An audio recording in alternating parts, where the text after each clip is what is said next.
Yeah, Daryl, we're wondering about what kind of advertising the auditor's office or the county might be doing regarding some of the things you're telling us. Like, are you sending out anything to people telling them where the drop boxes are, or that they better get their ballot in by a certain date and don't put it in the post office? Things like that. We aren't saying don't put it in the post office, but we are encouraging people to use the ballot boxes. And some of the places that we're doing this advertising is social media. Our social media presence is quite a bit bigger, and we have found that when we ask all of our employees to share the auditor's elections posts, it exponentially raises the audience. So if you guys are following, if you do Facebook or Twitter, follow us and then retweet or share. That would help a lot. We also are doing some stuff with the Kitsap Sun around articles and press releases. This isn't a whole lot different from the message we've had over the years, but now there is also a statewide focus on this, and you may have seen some of this stuff on TV. A lot of it coming out of what King County is doing, which we're in the same media market. So those are some of the things that we're doing around getting this message out. The voters pamphlet is something we've always used for that. And in our county, we always do a local voters pamphlet, voters guide. And in there is the location of every elections ballot box. So it came out with the primary, the list with a yellow list. Yeah. Came out with, and I assume that will be coming again, because we talked about that too, as whether that's something we should hand out more frequently. Maury? As you might know, before the primary, we did a postcard campaign, sending postcards, 3,395 of them. I know particularly. And we intended to have another postcard campaign for the general election. But I wanted we are trying to somehow run a controlled experiment to see the effectiveness or the impact that these postcards have. Right. Well, in your opinion, in history, what do you feel the impact of postcards have been? So I think postcards are very effective. The direct mail still is one of the best ways to reach voters.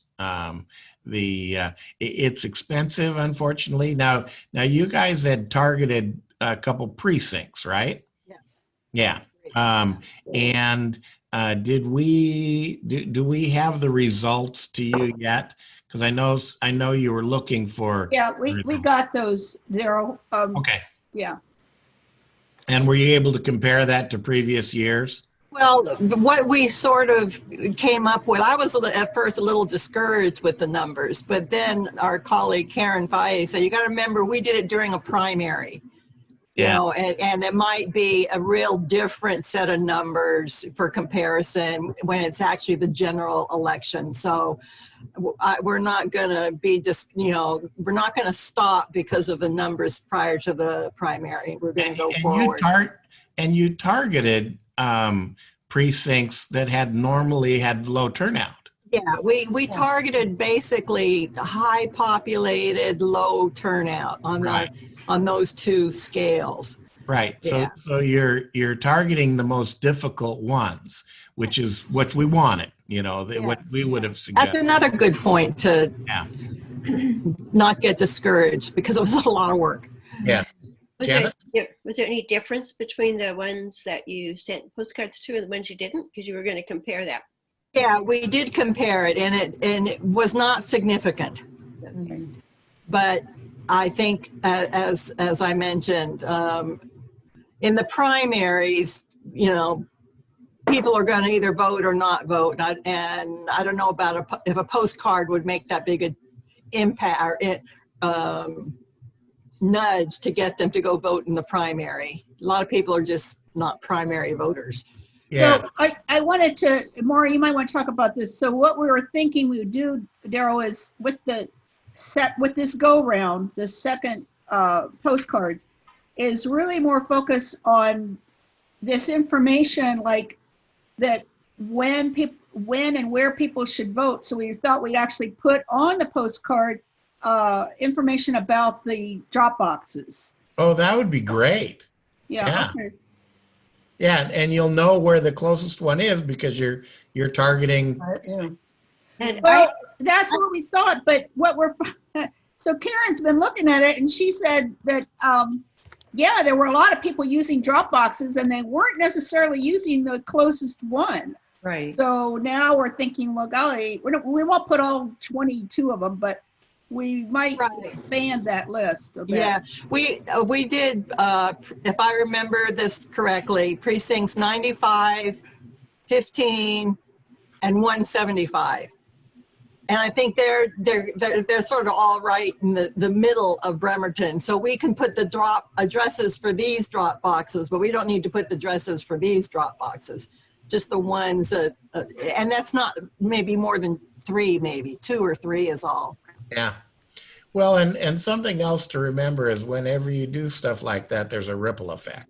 That because they have friends and family, and it's just like the idea about putting up signs near the post office blue boxes. That's actually on your list here. We are willing to pay for those if you guys are willing to do it.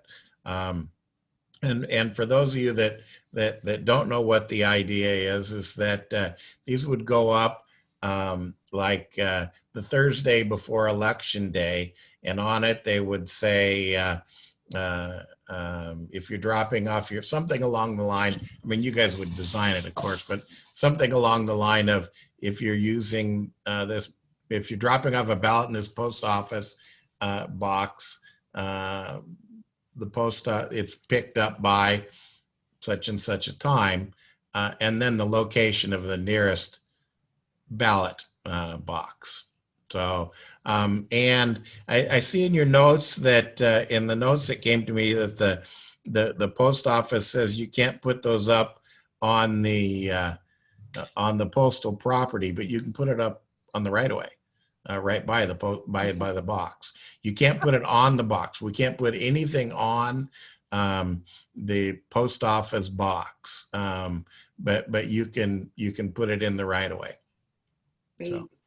So if the box, like I'm on where I live, it's pretty close by, and it's one of the little community centers on Bainbridge, and it's like on the corner at a gas station and a mini mart, and there is a blue mailbox. So I imagine that's the store owner's property, and we would have to get their permission. If you're putting it near the road, it's the right of way, even when it appears like the I see property, like my front yard, the right of way goes 10 foot into my front yard.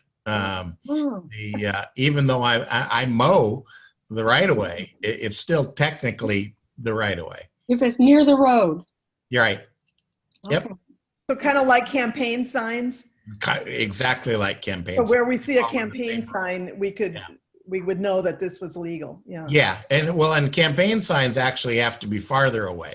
Campaign signs, well, if it's one of our ballot boxes, they have to be farther away. Yeah. Yeah. So, Daryl, what kind of turnout did we get for Kitsap for the primary, and what do you expect for the general? So I don't remember the exact turnout percentage for the primary, but it was a record. high. Yeah, it was very high. We had a third more than the highest primary voting numbers than we've ever had in our county. Wow. So, and we're projecting a 90% turnout in the November election. Wow. So, Wow. which kind of scares the crap out of us a little bit here because that's a lot of ballots. Sorry for my language. But that is we are preparing for 90% turnout. The high turnout percentages are across the state. That's not that different here than it is in Spokane or Walla Walla or anywhere else in the state. But the total number, we are increasing every year because Kitsap County is growing so much. So we've got two things going on. Higher and higher percentages of voters are voting. Plus we have more voters. And because of a lot of the work that you guys and other organizations are doing, we're getting a higher percentage of the eligible people that can register actually registering. So just out of curiosity, do you know off broadly what percentage of eligible voters are already registered? I don't off the top of my head. No, I don't. Yeah. Is there a way for us to find out? Because it would just be interesting to know how to invest our time for, registration versus activation. So I think the more time we spend on registration, the better off we are. Yeah. Well, for example, you might have what about the young voters, the ones that are going to be turning 18? You know how many those are, right? Don't you send them something? Yeah, I don't know off the top of my head though. Oh, okay. But we can get that information. Yeah. We can find out. Yeah. Cynthia, you've had your hand up for a while. Thank you. Hi, Daryl. I am so impressed with the job you guys do. I had a simple question. I called your office about a month ago, and Paul called me back. Oh. And he spent 45 minutes explaining all of your amazing best practices. I'm like, how did I get so lucky to land in Kitsap County as a voter? So my question is, how much, if any, does the Kitsap Auditor's Office collaborate on your best practices with the other election officials in the state of Washington? 100%. I think probably the only thing we do different here is we love to tell people about it. Most everything, we like to brag. Most everything we do around best practices is actually set out by state law. There aren't a lot of things that we do here that every other county in the state isn't doing. Some of the things we do that other counties don't do is like Paul, as one of the things when he was elected, one of the first things he did was put in the live feed cameras. Yeah. So people can see the ballot processing room. Not everybody does that, but we learned it from King County. And now lots of other counties are following that. Yeah, we collaborate constantly with the other auditors around the state and learn from each other. The whole thing around local voters guides is in the primary. I think there's only 7 counties that did a local voters guide. Lots of other counties, smaller counties, wanted to do a local voters guide, but they couldn't afford to, or their commissioners wouldn't allow the funds. Well, one of the things that we did last year is we worked with the state legislature, all of the auditors in the state legislature to make a law change that now all counties will be doing a local voters guide. And then us larger counties have the responsibility of helping the smaller counties do that with the technology that we have. So we do a lot of cross contamination across counties. So, So when will the local voters guide for the general be out? I think it goes out a week before the ballots. I don't remember exactly. The ballot. Okay. Yeah, we always send it out before the ballots send out. Yeah, that's good. Yeah. Carol, you had your hand up? I do, and I just reminded myself to unmute. I'm wondering how much collaboration goes on nationally in regard to mail-in balloting, because we're such a prodigy here. Well, I think we could do better. But there is a lot. There's been a move towards mail-in ballots nationally long before these challenges that we're currently having. There have been several things that are going on nationally that have been going over the years, like having a paper trail for ballots. No voting machines that don't have a paper trail. And as of the November election, this year, that will be, I think, in every state except for a little part of Louisiana now. And if you went back 5 years, there were lots and lots of states that had ballot machines with no paper trail. The mail-in balloting, that's the same thing. It's been moving forward. We've been doing it for 10 years exclusively, and there's kind of a progression. There aren't many states that aren't somewhere in the process of moving towards that.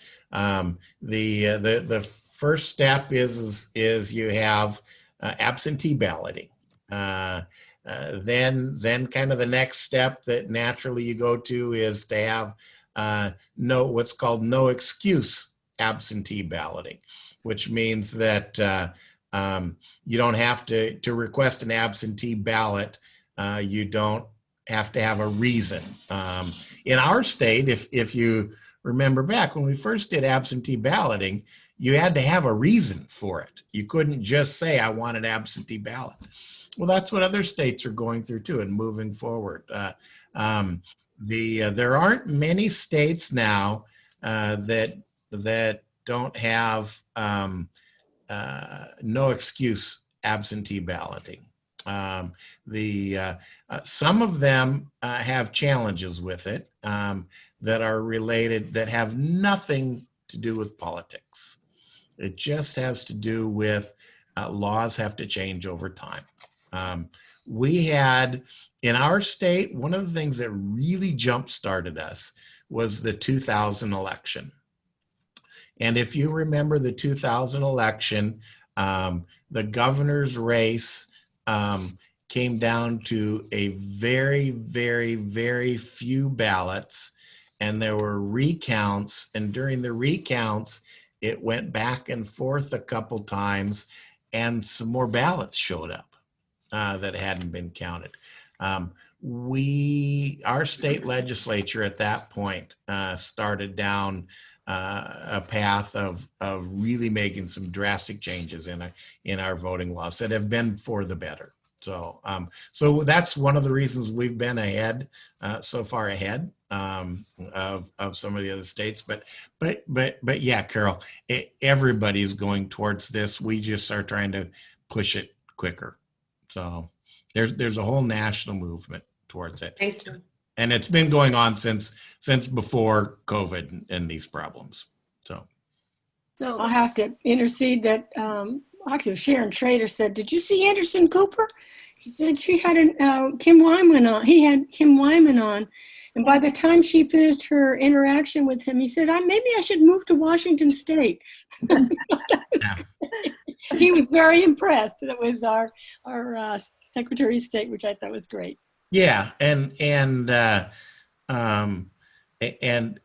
would say there are very few people that are working in elections right now that can take credit for making the cool laws that we have right now, including Kim Wyman or any of us. I mean, this was started 20 years ago. And just like the open public meetings was started in our state back in the 70s, there have been several things that have happened that the response is, and now we're bearing the fruits of stuff that was done a long time ago. So, So I wonder, Pam, were you going to ask about the thing like the National Voter Day and so forth? Yeah, if you look at the agenda, I have a lot of stuff on the agenda. Okay. The first part was just to give the questions to Daryl, Right. and then we'll go to the agenda, and that will be one of them. So let me pop through the questions, make sure I finish all the questions that you sent me. Will you be looking for volunteers to help on election day, help covering drop boxes? Do they need special training? We are always looking for more help, ballot processors. However, you actually have to apply. There's background check and there's training. If you are interested in helping, go to the county human resources job website and you apply to be a ballot processor. It is a paid position, not very much, but because we are requiring background checks and there's required trainings. It isn't like it used to be 30 years ago where you just had a bunch of really nice people that ran polling places. There's a lot more structure to it, and for good reasons. So let's see. One here. I think that was, that's everything that was on my list. Colette? Okay. Thank you. I was wondering if you could clarify the guidance on whether or not person A is allowed to transport person B's ballot to a ballot box or other destination, like a volunteer. Let's say you have shut-ins who say, come and get my ballot. Is there any guidelines around that? That's very common practice. I tend to take in the ballots for everybody in my house and half of my neighbors because I'm heading towards the ballot box. What we have to be careful about is ballot harvesting. Is what is the term that's called, and it's organizations that are going out and gathering ballots and doing things like, I think it was North Carolina. Now I know I'm gonna have to get back to you on some of that, because I know there was a proposal for a law around that this last legislative session. And to be honest with you, in the decade that we've been living this year with COVID, the legislative session is so long ago in my mind, I don't actually remember how that ended up. So I've made a note here, and I will find out for you, Colette. Would you include me in that too? Because I'll just send it to Pam, because her email's right in front of me here. So I have a question. I've heard several times that if people can visualize themselves voting, they're more likely to vote. Do you know anything about research done on that, or? I'm sorry, I didn't hear the whole question. What was that again?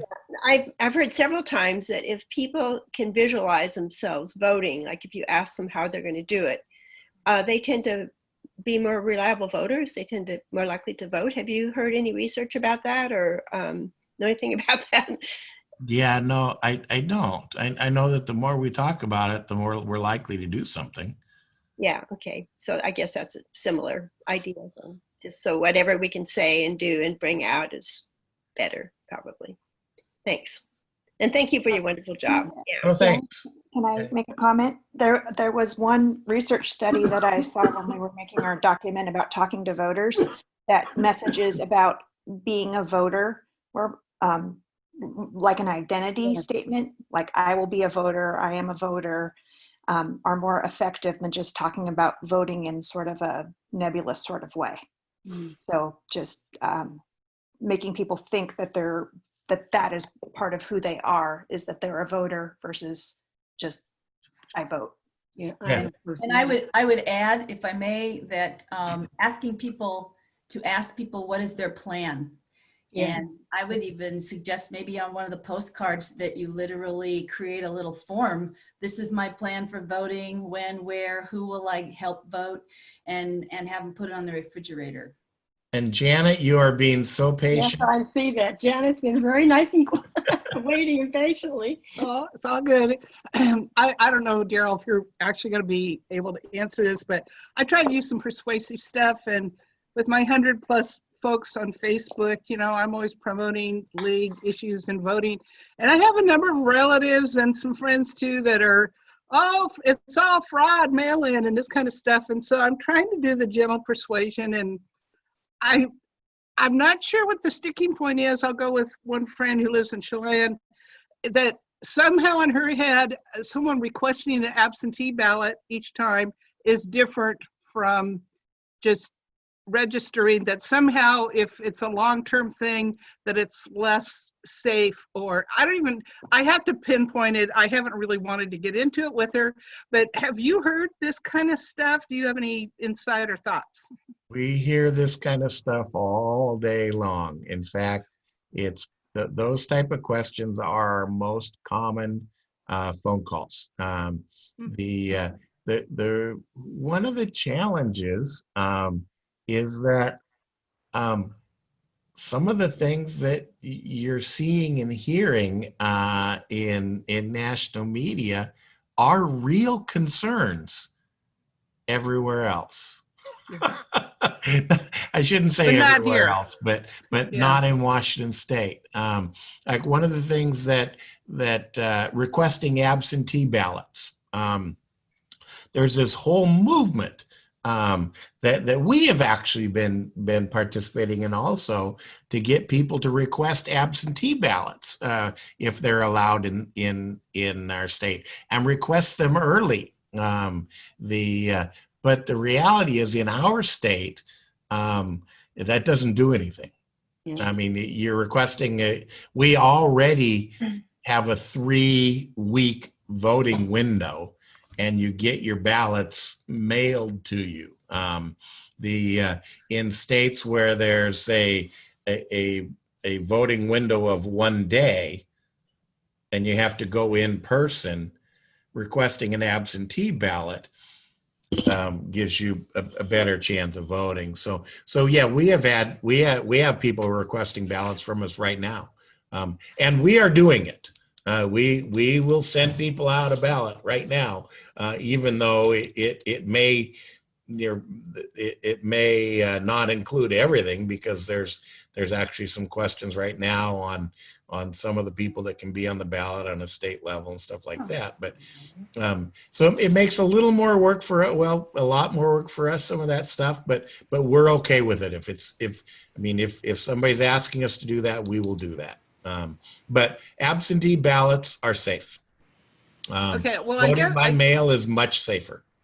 Okay, well, that's good to know. Yeah. So it's I guess the question, and again, I should just ask her, but why do they think the vote by mail, when you've registered once, that somehow if it's 10 years later, that's more of a iffy thing?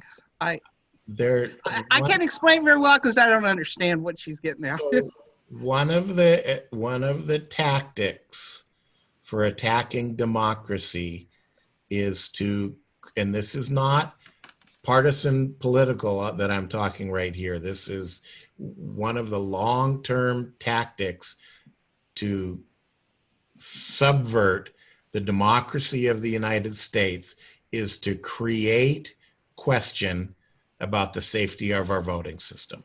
This has been going on for 50 years. All through the Cold War, this questioning our voting system, and that sort of misinformation confuses us. And so then we start to question, is my vote safe? So, Carol. What about purging? There's no such thing as purging in our state. At all, whether you haven't voted, and you registered 30 years ago and haven't voted since. So the first time I was old enough to vote was 1980 in this state.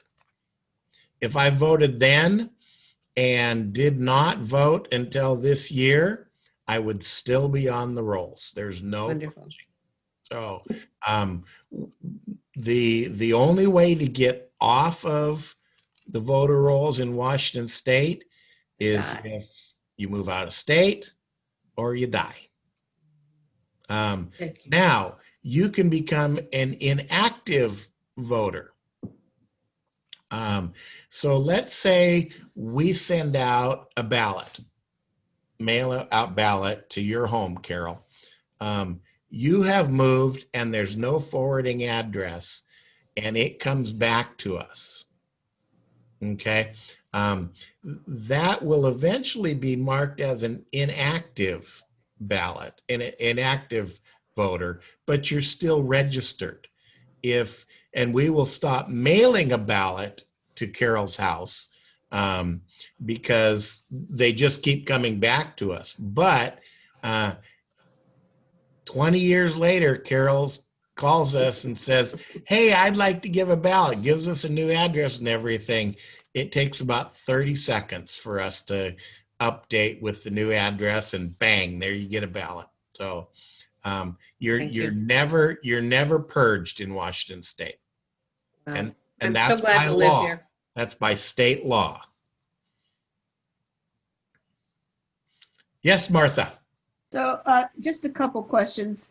Does the auditor's office participate in that National Voter Registration Day, or are you planning to do that this year?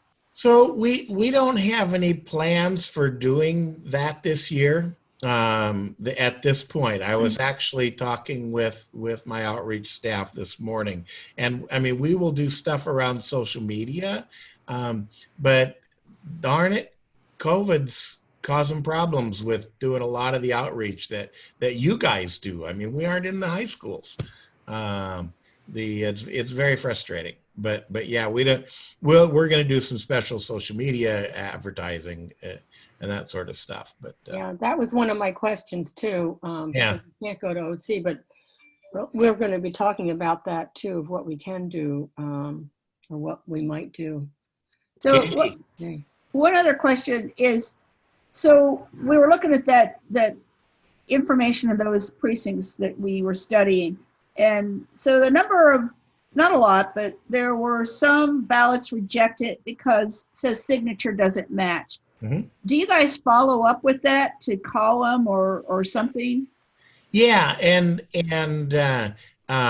that's something else that's really important to know about our election system, and that's one of the things that makes it so secure, more secure and accurate than if we had polling places, in that every single ballot is signature checked, every single one. We have 3 different levels of training in our office. We have the initial training level for the regular ballot processors, and this is FBI training that we get through the State Patrol. And it goes through the first screening, and if it's questioned by that first screening, and there's certain criteria, then it goes to a higher level of screening. And then if it's still questions, it goes to a 3rd level of screening, which we have access to lots of different signatures from most people. Every time you've signed a new voter registration card, we still have all those signatures. When you've get your driver's license, we have those signatures. So we have several, and if we still cannot verify that it's a signature, then we start contacting you. Now that sounds like a long process. That happens in about 24 hours, you know, those different steps. And then so there's several ways we try and contact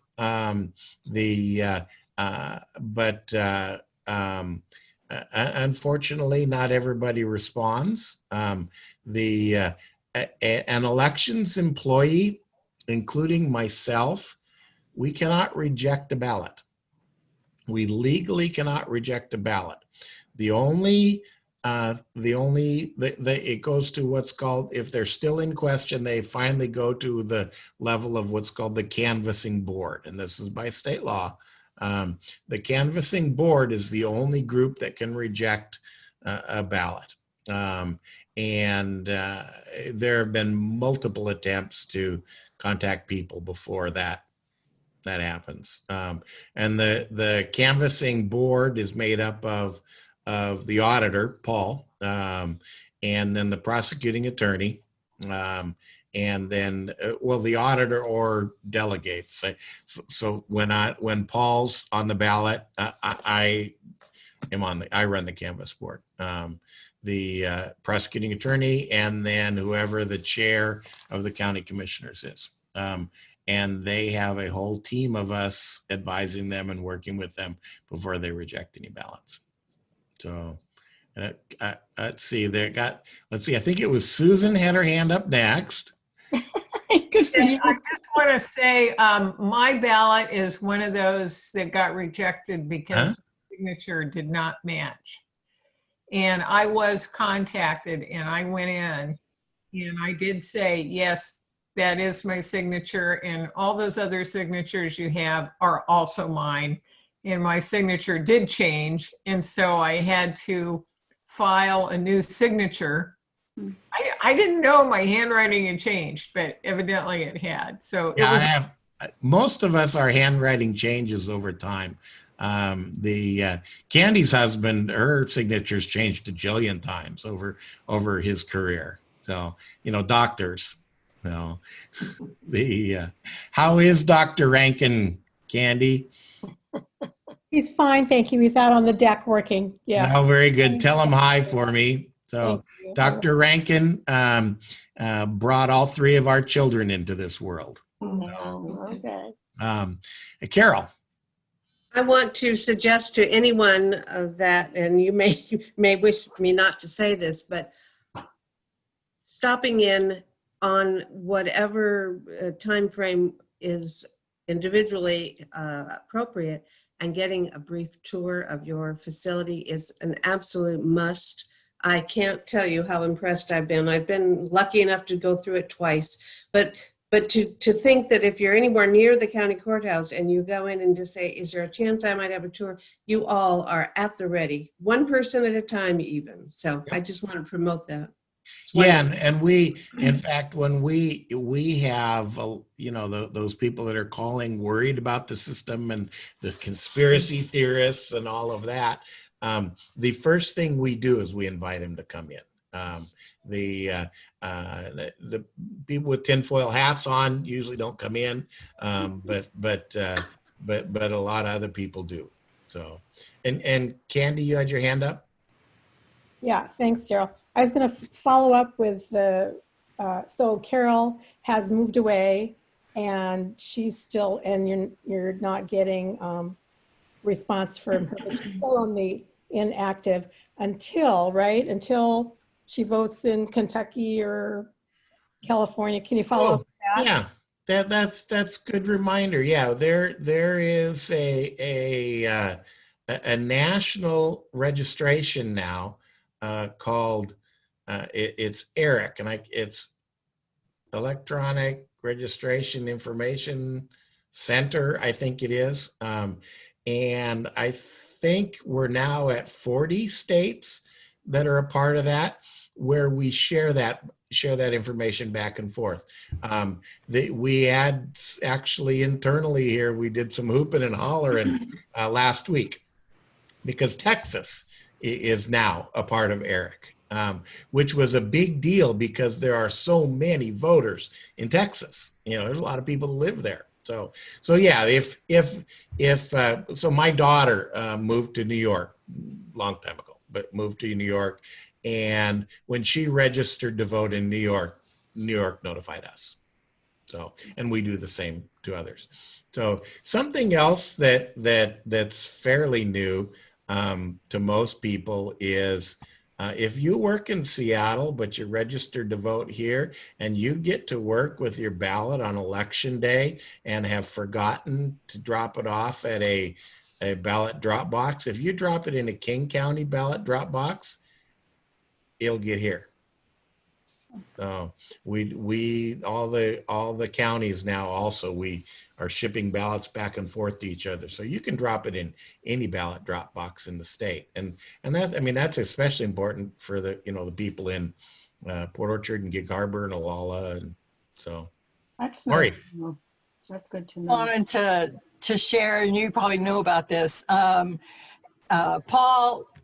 the auditor Paul, was cooperating, or we were working together to try and put a really nice professional video together, and BCAT was involved, and I even got Kim Wyman to buy in on it to really promote and brag about how secure Kitsap is, because it's such an issue. But right then COVID set in, and so BCAT couldn't, you know, they were in phase 3 or whatever, you know, whatever order it was. And so it really, you know, put a block on it. But it's really too bad, because it would have been a great video and for the league and the auditor's office to have credit for. But it didn't work. I would bet we could still do that though, just remotely now. Okay. Yeah, I think I might reopen that effort, because, you know, if nothing else, that, you know, we got the video on the iPhone or any device, and then BCAT can edit it and all that. And Paul put together a list of the important things that we wanted to put up on that. Yeah. Yep. That sounds like a very good idea. I mean, this isn't the last election.